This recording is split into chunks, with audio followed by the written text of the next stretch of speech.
আজকে তোমাদের একটা হেলদি ব্রেকফাস্ট করে দেখাবো। আমি এখানে দেখো গাজর কুচি করে কেটে নিয়েছি, টমেটো নিয়েছি, পেঁয়াজ নিয়েছি, শসা নিয়েছি। ছোলা কালকে রাত্রির থেকে ভিজিয়ে রেখেছিলাম, সকালবেলা সিদ্ধ করে নিয়েছি। এই সিদ্ধ ছোলাও এর মধ্যে দিয়ে দিলাম।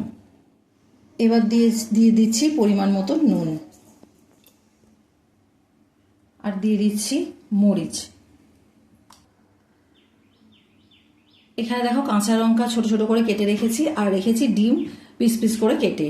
ডিমটা আমি লাস্টে দেবো, আগে দিয়ে দিচ্ছি আমি কাঁচা লঙ্কাগুলো। দিয়ে দিচ্ছি হাফ পাতিলেবু, তোমরা প্রয়োজন মতন তোমাদের দিতে পারো, যে টক বেশি খাবে একটু বেশি দিও, আর যারা কম খাবে একটু কম দিতে পারো।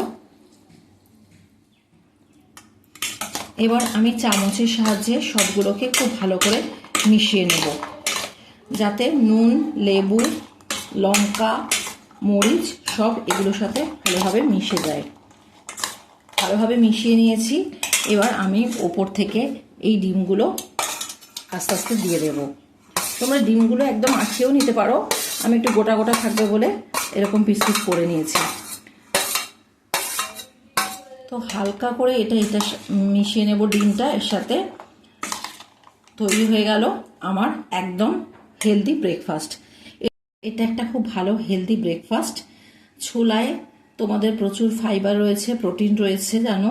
শসায় তো প্রচুর জল ভরা রয়েছে, মানে তোমাদের শরীরের সব জলের অভাব পূরণ হবে।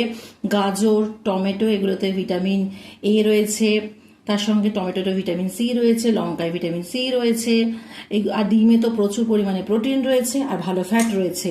এটা প্রচুর ভালো একটা হেলদি ব্রেকফাস্ট, নিউট্রিশনে ভরপুর। তোমরা অবশ্যই এটা ব্রেকফাস্টেও খেতে পারো, আবার লাঞ্চেও ইচ্ছা করলে খেতে পারো।